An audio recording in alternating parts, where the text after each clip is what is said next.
નમસ્કાર, હું પ્રવીણ. ગુજરાતમાં સૌથી વધારે ચર્ચામાં ખેડૂત આંદોલન છે, ખેડૂતોના મુદ્દા છે. હજુ પણ ખાતર માટે રજડપાટ થઈ રહી છે, નવી ટેકનોલોજી ગળે નથી ઉતરી રહી. એમાં પણ આજે કિસાન કોંગ્રેસે પદયાત્રાની જાહેરાત કરી. 26થી 27થી કિસાન મહાપંચાયત આમ આદમી પાર્ટી યોજશે અને કાંતિ અમૃતિયા કહે છે ટૂંક સમયમાં જ કંઈક નવા સમાચાર આવશે. એટલે કે સરકારના અધિકારીઓ એસઓપીનો એકડો ઘૂંટી રહ્યા છે. આ એસઓપીનો એકડો ઘૂંટાય તેના વચ્ચે એકડો કોણ કેવો કેટલો ઘૂંટશે એ આવનાર સમયમાં ખબર પડશે. પણ સરકારોએ દુષ્કાળ, ભારે વરસાદ, હીટવેવ માટે તૈયારી રાખવી, આ અમે નથી કહી રહ્યા, પરંતુ વિશ્વ સ્તરે હવામાન વિજ્ઞાન સંસ્થા અને નાસા જેવી એજન્સી કહી રહી છે અલ નીનો જ્યારે પણ ભૂતકાળમાં આવ્યું ભારત માટે ખરાબ વર્ષ રહ્યું છે. અને હવે ફરીથી જ્યારે ભારતમાં અને ગુજરાતમાં વરસાદ ખેંચાયો છે ઘણા બધા વિસ્તારોમાં, ત્યારે ચિંતા એ છે કે મોટાભાગના જે ડેમ છે તેમાં જળસ્તર ઘટી રહ્યું છે. ભૂગર્ભ જળની શું સ્થિતિ છે એ આપણે સૌને ખ્યાલ છે. ગ્રાફિક્સ ચલાવજો. તો આ ચિંતાજનક સ્થિતિ વચ્ચે આમ પણ ભારતીય હવામાન વિભાગ અગાઉ પણ ઓછા વરસાદની આગાહી કરી ચૂક્યું છે. ઉપરથી શું અલ નીનો ખરાબ સ્થિતિ ગંભીર સંકટ ઊભું કરશે?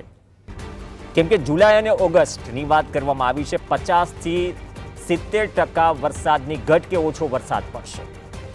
કેમ કે ગરમી વધે, ભેજ શોષાય, જે આખી ઋતુચક્ર ફરી ગયું છે. નવેમ્બર સુધી, ઓક્ટોબર નવેમ્બર સુધી જો આ પ્રકારની પરિસ્થિતિ રહે, સમય સાથે વધે, તો એક વાત નિશ્ચિત છે કે સરકારે આગોતરી તૈયારી કરવી પડે.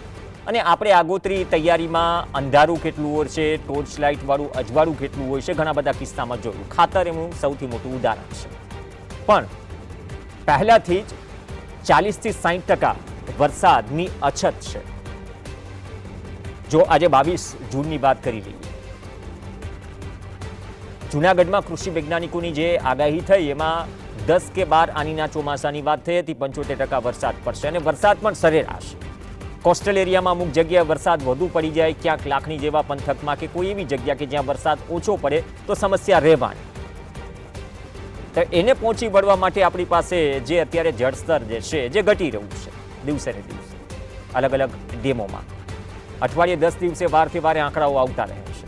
તો એને લઈને આપણી પાસે પ્લાનિંગ શું છે? શું એટલા માટે જ જે WMO ના CEO છે એમને કહેવું પડ્યું કે સરકારોએ દુષ્કાળ, ભારે વરસાદ અને લૂ, હીટવેવ, ગંભીર હીટવેવ, આ તમામ માટે તૈયાર રહેવું. હવે જો આ પરિસ્થિતિ સર્જાય તો મુખ્ય જે ખરીફ પાકો છે એ ખરીફ પાકોમાં સૌથી વધારે ચિંતા છે. કેમ કે છેલ્લી 2-3 સિઝન યાદ કરી લો, સરકારને પણ યાદ છે અને જેના સપનાઓ અને મહેનત પાણીમાં વહી ગઈ એમને પણ યાદ છે. 10-10 હજાર કરોડના પેકેજ જાહેર કર્યા, ગુજરાત પાક વીમા યોજનામાં રામ ભરોસે છે, આ બધું જ છે, સરકારને બધી જ ખબર છે. ઉપરથી આ આફત અને વૈશ્વિક પરિસ્થિતિ જે છે એ વૈશ્વિક પરિસ્થિતિમાં આપણા હાથમાં ઘણું બધું નથી, મોટા ભાગે નથી. એ વૈશ્વિક પરિસ્થિતિમાં ભલે દિગ્ગજ નેતાઓ કહે ભારત આમ ભારત તેમ, પણ ભારતે ભારતનું જોવાનું છે. એટલા માટે જ આપણે આત્મનિર્ભર અભિયાન ચલાવીએ છીએ કે કોઈની મોથાજી ન કરવી પડે. પણ આ સંકેત નાસા WMO જે કહી રહ્યું છે, ન માત્ર ખેડૂત વર્ગને, આ ગુજરાતના દરેક ઘરને અસર કરે છે. જેમ રિક્ષાના ભાડા વધી ગયા, કાલ સવારે અન્નના ભાવ વધશે, ભલે MSPમાં એટલા ન વધે. તેલના ભાવ વધશે, ભલે 20% પામોલીન હોય, ઇથેનોલ 20% બ્લેન્ડેડ છે, ભાવ પૂરેપૂરા છે. આ તો એવી વાત થઈ, ચોખ્ખા પાક્કા દૂધના તમે રૂપિયે 1 લીટરે 100 રૂપિયા લો, 20% પાણી નાખી દો, જે આજકાલ જોક ચાલી રહી છે. તો આ બધી પરિસ્થિતિઓ માટે ખરેખર જે સંકેત મળી રહ્યો છે, સંકેત ગંભીર છે, એના ઉપર ચર્ચા જરૂરી છે. અશોક દેસાઈ આપણી સાથે સ્ટુડિયોમાંથી જોડાશે, પૂર્વ હવામાન અધિકારી, અને સાગરભાઈ રબારી આપણી સાથે જોડાશે, ખેડૂત આગેવાન છે, જમીન પરના માણસ છે, ફરતા રહે છે. પરિસ્થિતિઓ જે બદલાઈ છે એમાં હજુ આપણે શું બદલવાની જરૂર છે એની ચર્ચા કરીશું. અશોકભાઈ, આપથી શરૂઆત કરીએ. WMO અને નાસાએ થોડું વધારે પડતું કહી દીધું કે ખરેખર સરકારોએ ભારે વરસાદ, દુષ્કાળ અને હીટવેવ માટે તૈયારી રાખવી જોઈએ. અલ્ટિમેટલી આ દરેક ઘરને સ્પર્શતો મુદ્દો છે. ખરેખર તો IMD MOUSએ 90% સાર્વત્રિક વરસાદની એવરેજ બતાવી હતી અને અલ્નીનોનો એ વખતે ઉલ્લેખ કર્યો નહોતો, પરંતુ WMO અને નાસા અને નોવા જેવી સંસ્થાઓ અને JTWC વગેરે અલ્નીનો ડિક્લેર કરી દીધો અને એના કારણે IMD MOS પર પ્રેશર આવ્યું અને એમને પણ અલ્નીનોનો સ્વીકાર કર્યો અને 20 થી 30% ઘટની ઓલરેડી રજૂઆત કરી. તો 90%માં 20 થી 30% ગણો તો આપણે 60-65% વરસાદ અવેલેબલ થશે એવું લાગી રહ્યું છે. અને એમાં પણ ગુજરાતમાં જ્યારે આપણે ગણીએ ત્યારે ગુજરાતમાં ઉત્તર ગુજરાત અને કચ્છમાં પશ્ચિમી વિક્ષોભના કારણે વરસાદ મળશે અને દક્ષિણ ગુજરાત અને સૌરાષ્ટ્રના 50 કિલોમીટરના બેલ્ટમાં આપણે જે બોમ્બેની જે સિસ્ટમો આવશે એનો વરસાદ થોડો ઘણો મળી રહેશે, પરંતુ મધ્ય ગુજરાત અને સૌરાષ્ટ્રનો બાકીનો ભાગ એમાં મહદઅંશે અત્યંત કપરી પરિસ્થિતિ સર્જાય. કોસ્ટલ એરિયા સિવાયનો ભાગ છે સૌરાષ્ટ્ર, કોસ્ટલ એરિયા સિવાયનો સૌરાષ્ટ્રનો ભાગ તથા કચ્છનો સાઉથ ભાગ અને મધ્ય ગુજરાત આ તમામમાં અતિશય તકલીફ પડે એવું લાગી રહ્યું છે અને એના માટે પાણી બચાવવા સિવાય કોઈ સ્કોપ દેખાતો નથી, કારણ કે જે કૃત્રિમ સિંચાઈ છે એ આપણા ત્યાં માત્ર અત્યારે 40% અવેલેબલ છે અને 60% ખેડૂતો કુદરતી ખેતી પર જ નિર્ભર છે. તો 50 કિલોમીટર સુધી રણમાં જે નર્મદા કેનાલનું પાણી ફરી વળે છે, એટલે હવે સમજાયું કેટલું કિંમતી છે.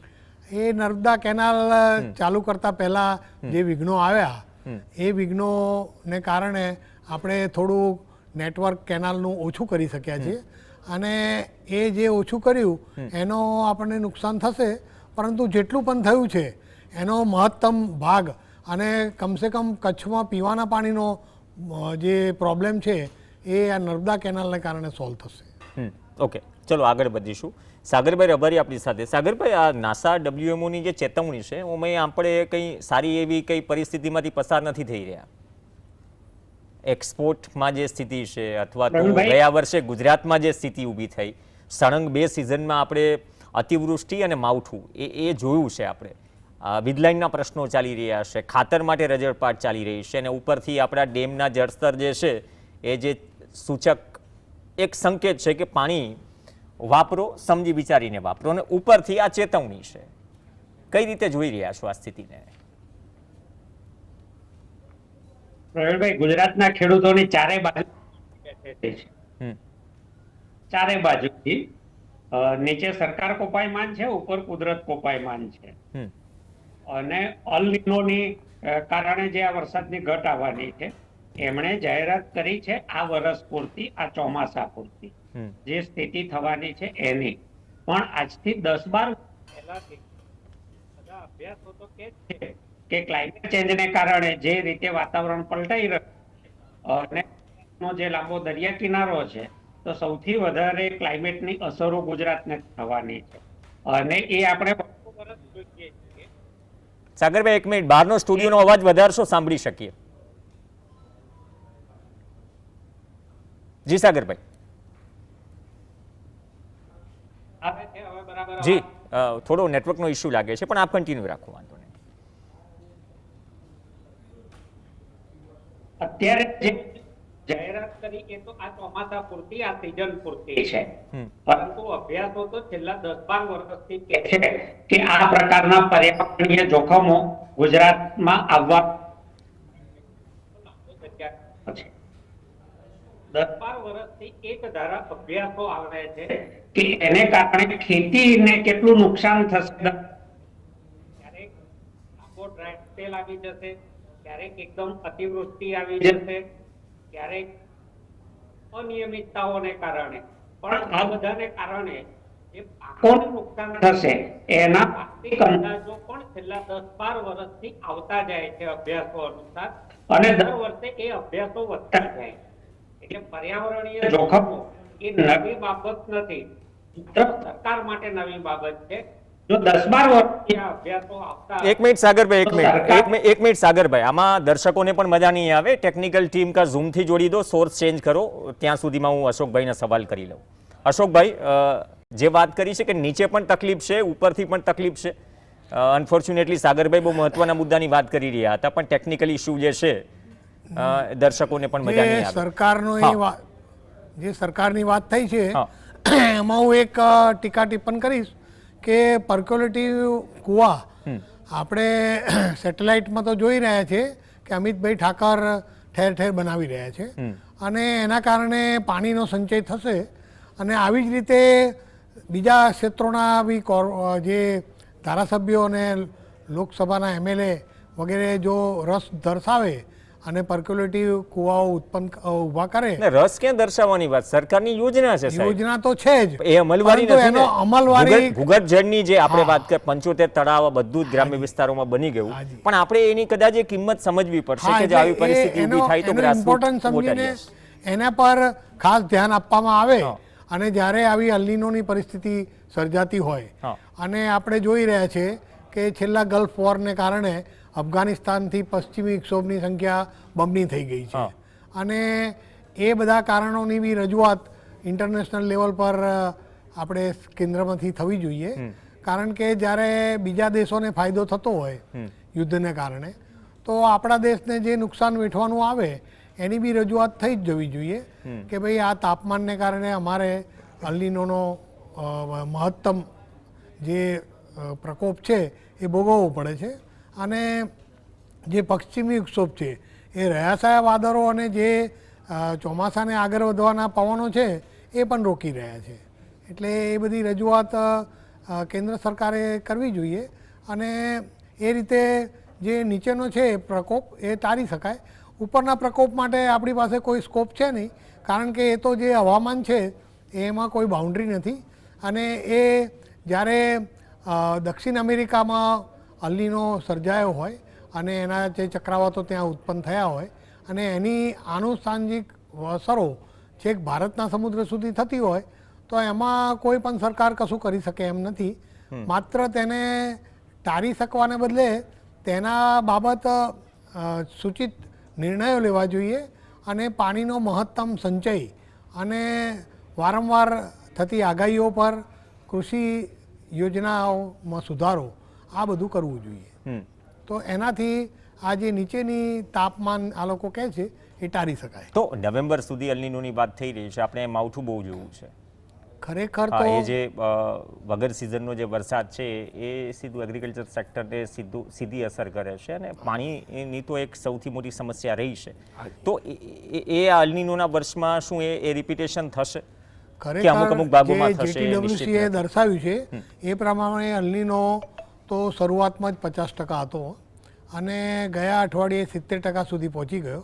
હવે જુલાઈમાં કદાચ 60% થાય એવું છે અને પછી ઓગસ્ટથી 80% કે સુપર અલ્નીનો સર્જાય એવી સ્થિતિ છે અને એના પછી 2027 જાન્યુઆરી સુધી એ રહેશે એવું જેટીડબ્લ્યુસી અને વિશ્વ હવામાન સંસ્થા કહી રહી છે. તો એ જે અલ્ટિમેટ એક લેવલ છે અલ્નીનો તેના પીક ઉપર હોય તો કઈ કઈ શક્યતાઓ એમાં જે સામાન્ય જે શરૂઆતમાં તો પશ્ચિમી જે એશિયાના દેશો છે જેમ કે ઓસ્ટ્રેલિયા છે, ચાઇના છે, ઇન્ડોનેશિયા છે, ભારત, પાકિસ્તાન, અફઘાનિસ્તાન સુધી તમામ દેશોને આની અસર થાય અને અનિયમિત વરસાદ તથા દુષ્કાળના પરિણામો ભોગવવા પડે અને ઓવરઓલ જે વરસાદ મળવો જોઈએ એ આપણને ઓછો મળશે અને જે નિયમિત મળવો જોઈએ એ તો કદાચ મહદઅંશે મળશે જ નહીં.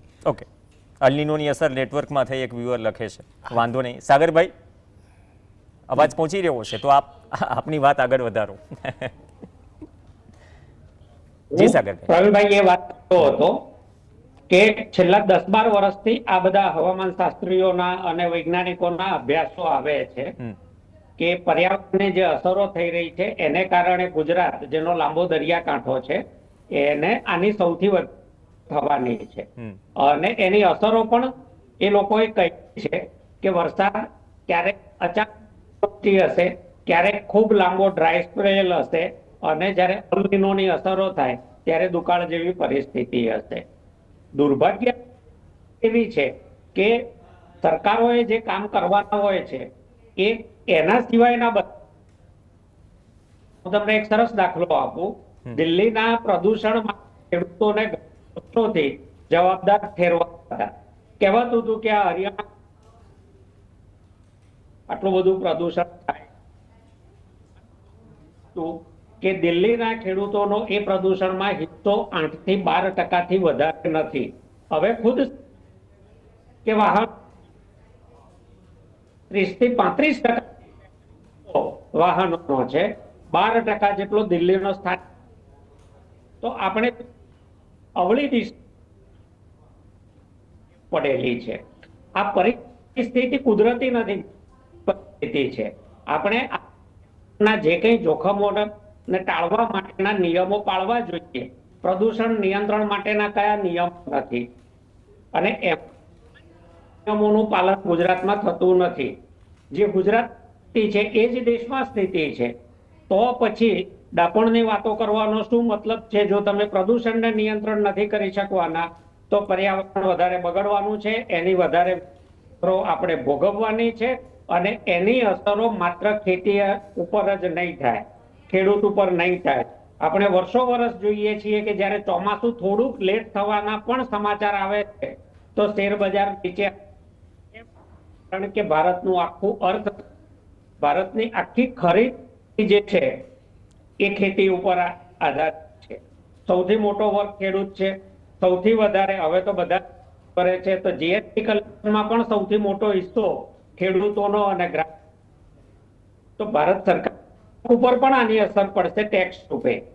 ખેડૂતોની આવક ઉપર અસર પડશે કારણ કે ઉપજ પૂરી નહીં. આ સરકાર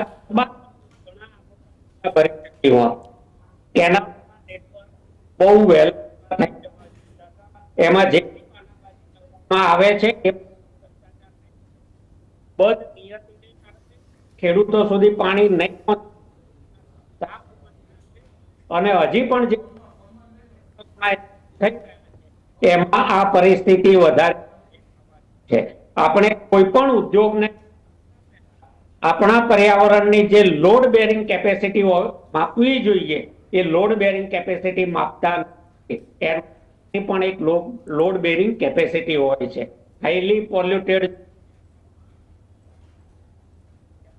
નવા ઉદ્યોગ એની ક્યારેય કે આ ઉદ્યોગથી થનારા પ્રદૂષણ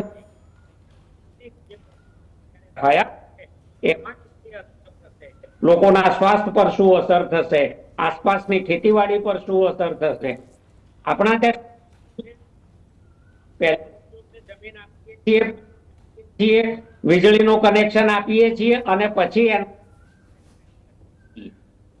આ તો સાગરભાઈ, નેટવર્કમાં અલીનોની અસર છે. ફોન બહુ થોડો વહેલો લગાડી દેવાની જરૂર હતી તો તમારો ક્લિયર કટ અવાજ સાંભળી શકાય. આમાં તમને કોલ કરે છે તો તમારો અવાજ એટલીસ્ટ સાંભળી શકે, કેમ કે 20 મિનિટ તો જતી રહી છે.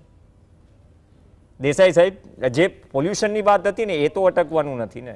બહાર જે વસ્તુઓ થઈ રહી છે હવે બધા ભોગવશે. ગ્લોબલ વોર્મિંગમાં આપણે દર વખતે થાય, ગ્રેટા થનબર્ગથી લઈને બધા વૈશ્વિક સ્તરે ક્લાઇમેટ ચેન્જને આ બધી જ વસ્તુઓ વાત થાય છે. આમાં કરોડો રૂપિયાનો ધુમાડો પણ થાય છે. પણ સાચી વાસ્તવિકતા એ છે કે દરેકને ઉદ્યોગની રેસમાં આગળ નીકળવું છે. સવાલ ઇકોનોમીનો છે. પણ આ વર્ષ સારું ન જાય તો બજાર કે ઓવરઓલ વર્ષ જો વરસાદ સારો ન પડે તો આપણે સમજીએ છીએ કે તેની અસર ઓવરઓલ અર્થવ્યવસ્થા પર, શેર માર્કેટ પણ દરેક ઉપર પડે છે. અને કદાચ આપણે 2015 કે એ પહેલાના વર્ષો 1972થી લઈને અને એ ભોગવ્યું છે આપણે ભૂતકાળમાં. પ્રદૂષણની સાહેબે જે વાત કરી એમાં એક ટિપ્પણ કરવા જેવી લાગે છે કે પ્રદૂષણથી ઘણીવાર આપણને થંડરસ્ટોર્મ એક્ટિવિટી મળતી હોય છે અને લોકલ શાવર પણ મળતા હોય છે. એટલે દિલ્હીમાં અને બીજી જગ્યાએ આપણે જોયું કે પ્રદૂષણને કારણે અતિ વરસાદ અનુભવાયો અને હરિયાણામાં પણ એ રીતે વરસાદ મળ્યો. એટલે પ્રદૂષણનો જે સબ્જેક્ટ છે એને અલ્નીનોને કોઈ લેવા દેવા નથી. પણ અલ્નીનો જે છે એ એવો પ્રવાહ છે કે જે મોસમી પવનો ભારતના છે એને કટ ઓફ કરે છે, અને એની જોડે જે પશ્ચિમી વિક્ષોભની વધારેની સંખ્યા એ બી આછાપતરા જે મોસમી પવનો ચાલુ થયા છે એને ઓછા કરવાનું અથવા તેને નલિફાઈ કરવાનું કામ કરશે. અને એના કારણે આપણને ગુજરાત, મહારાષ્ટ્ર અને દક્ષિણ આપણે MP અને રાજસ્થાનનો પણ દક્ષિણ વિભાગ આમાં અત્યંત વધારે તકલીફ પડે એવું આજકાલમાં જે IMD ડિક્લેર કરશે કદાચ. કારણ કે WMO તો ડિક્લેર કરી દીધું છે. ઓકે, જી સાગરભાઈ. હા, અવાજ હવે આવે છે બરાબર? હવે લાઉડ એન્ડ ક્લિયર. અલ્નીનોની અસર હવે નહીં આવે એવું લાગે છે, એટલીસ્ટ ટોકમાં તો નહીં આવે, નેટવર્કમાં. છેલ્લું શું સાંભળ્યું ત્યાંથી આગળ શરૂ કરું. જી, પ્રદૂષણવાળી વાત હતી, પણ મૂળ મુદ્દો એ છે ને કે સમય થોડો ઓછો છે. અત્યારની સ્થિતિ આપણી પાસે લાંબા ગાળાના જે આયોજનો છે એ તો ઓલરેડી પહેલેથી આપણે થોડા ટૂંકા પડીએ છીએ પ્રેક્ટિકલી જોઈએ તો, અને હવે તો ઉપરથી તમે કહો ચોતરફથી આ તકલીફ આવી છે. એટલે આ બધી પરિસ્થિતિ જ્યારે સરકાર જાણતી હતી ત્યારે સરકારે આગોતરા પગલા ભરવા જોઈતા હતા. જો અત્યારે પણ ડેમનું પાણી અત્યારે છોડવાનું શરૂ કર્યું ને, આ પૂરું વિચાર્યા વગર ભરાયેલું પગલું છે. તમે એક દર વાવેતર કરાવી દેશો, પછી ડેમમાં પણ પાણી નહીં હોય અને વરસાદ પણ નહીં હોય તો ખેડૂતો ઉલટા મોટી ખોટમાં ખાડામાં ઉતરશે. સરકારે ક્રોપ રેઝિલિયન્ટ એટલે એન્વાયરમેન્ટ રેઝિલિયન્ટ ક્રોપ ના જે રિસર્ચ માટેના જે બજેટો ફાળવવા જોઈએ, એન્વાયરમેન્ટ જાળવવા માટેના જે પગલા ભરવા જોઈએ, અને આ પ્રકારની પરિસ્થિતિમાં ખેડૂતને સુરક્ષા મળે એ માટે એન્વાયરમેન્ટ રિસ્ક કવર કરતી ક્રોપ ઇન્સ્યોરન્સ સ્કીમ જે હોવી જોઈએ એ તો સરકાર લાવી જ શકી હોત. કેટલા વર્ષોથી ગુજરાતના ખેડૂતો માગે છે. પ્રધાનમંત્રી ફસલ બીમા યોજના એ તંત્રના ભ્રષ્ટાચારને કારણે બંધ થઈ છે, એમાં ખેડૂતોનો વાંક નહોતો. તો એ બંધ કરી તો એના વિકલ્પે તમારે કંઈક તો લાવવાનું હતું. એને બદલે ખેડૂતોને તમે જોખમની વચ્ચે ખુલ્લા રમતા મૂકી દીધા કે ભોગ ખેડૂતોનો ભોગવે. એવું ન ચાલે પ્રવીણભાઈ. સરકારની જવાબદારી છે, એણે આગોતરું આયોજન કરવા માટે તો સરકાર હોય છે. જ્યારે આવી પડે ત્યારે રાહત કરવી એ જ આપવી એ જ સરકારનું કામ નથી. સરકારનું કામ છે આવનારા 10 વર્ષ, 15 વર્ષ, 20 વર્ષનું પ્લાનિંગ કરવું અને એ પ્રમાણે પગલાં ભરવા, એ પ્રમાણે આયોજન કરવું, એ પ્રમાણેના એક્શન પ્લાન ઘડવા. ગુજરાત સરકાર પાસે 5 વર્ષ પછીનો પણ કોઈ ખેતી અંગેનો કે એન્વાયરમેન્ટ અંગેનો એક્શન પ્લાન હોય એવું ક્યાંય દેખાતું નથી. જ્યાં સુધી આના મૂળના આપણે એડ્રેસ નહીં કરીએ ત્યાં સુધી દિવસે દિવસે પરિસ્થિતિ ખરાબ થતી જવાની છે. આજથી 10 વર્ષ પહેલાનો અંદાજ હતો કે એન્વાયરમેન્ટ રિસ્કને કારણે ભારતના ખેડૂતોને વાર્ષિક 25,000 કરોડથી વધારે નુકસાન થશે. વર્ષોની સાથે એ નુકસાનનો આંકડો મોટો થતો જાય છે. ગુજરાતના ખેડૂતોને પણ નુકસાનનો આંકડો મોટો થતો જાય છે. તો આ નુકસાન કેવી રીતે કવર થશે? ક્યાં કવર થશે? એને માટે સરકાર પાસે શું આયોજન છે? કઈ વીમા યોજના છે કે જે ખેડૂતોનું એન્વાયરમેન્ટ રિસ્ક કવર કરે? આ બધા કામ જો સરકાર ન કરવાની હોય તો સરકારને શું કરવાની છે? અને પર્યાવરણને કારણે સરકાર પોતે પણ ખાડામાં ઉતરવાની છે. આંતરરાષ્ટ્રીય પરિસ્થિતિને કારણે જીડીપીના ગ્રોથ રેટના એસ્ટિમેટ બધા ડાઉન કરાયા. હવે અલ નીનોને કારણે પાછા ડાઉન થશે. જો ગ્રાહક પાસે ખરીદ શક્તિ નહીં હોય તો મેન્યુફેક્ચરિંગ સેક્ટર કેવી રીતે કામ કરશે? આ આખી જે સાયકલ છે એ સાયકલને આંતરરાષ્ટ્રીય પરિસ્થિતિ આપણા કાબુમાં નથી, પણ રાષ્ટ્રીય ડોમેસ્ટિક પરિસ્થિતિ તો આપણા કંટ્રોલમાં છે ને. તો એને માટે આપણે શું તૈયારીઓ કરી એ સરકારે ખુલીને લોકોની સામે કહેવું જોઈએ કે અલ નીનોથી ગુજરાતના અર્થતંત્ર પર આટલી અસરો થવાની સંભાવના છે અને એને પહોંચી વળવા માટે સરકારે આટલા પગલાં ભર્યા છે અથવા આટલા પગલાં ભરવા જઈ રહી છે.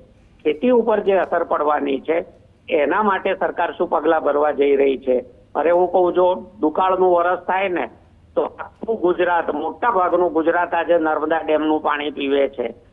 મોટા શહેરો હોય, જિલ્લા મથકો હોય, તાલુકા મથકો હોય કે મોટા ગામડાઓ હોય, જો નર્મદાના ડેમમાં પાણી નહીં આવે તો ગુજરાત પાણી ક્યાંથી પીશે? એનો પ્લાન બી ગુજરાત સરકાર પાસે શું છે એ ગુજરાત સરકારે અત્યારથી કહી દેવો જોઈએ. આપણને નર્મદાનું પાણી સહેલાઈથી મળી ગયું એટલે અમદાવાદના ફ્રેન્ચ વેલ બંધ કરી દીધા સાબરમતીમાં આધારે. હવે એ ફ્રેન્ચ વેલ કેવી રીતે, જો ઇમરજન્સી ઉભી થઈ તો તમે ક્યારે ફ્રેન્ચ વેલ ફરી ચાલુ કરશો? નવા ફ્રેન્ચ વેલ ક્યારે બનાવશો ને અમદાવાદને પાણી આપશો?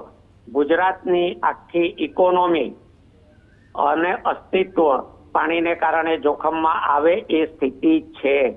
ગુજરાત પાણીની અછત ધરાવતો પ્રદેશ છે અને છતાં પુષ્કળ પાણીનો ઉપયોગ કરતા ઉદ્યોગોને આપણે મંજૂરીઓ આપી છે તો ભલે આપી છે, પણ હવે શું જ્યારે પાણીની અછત ઊભી થવાની પરિસ્થિતિ ઊભી થઈ છે, ઉદ્યોગોને ક્યાંથી આપશો? પીવા માટે ક્યાંથી આપશો? અને ખેતીનું શું કરશો?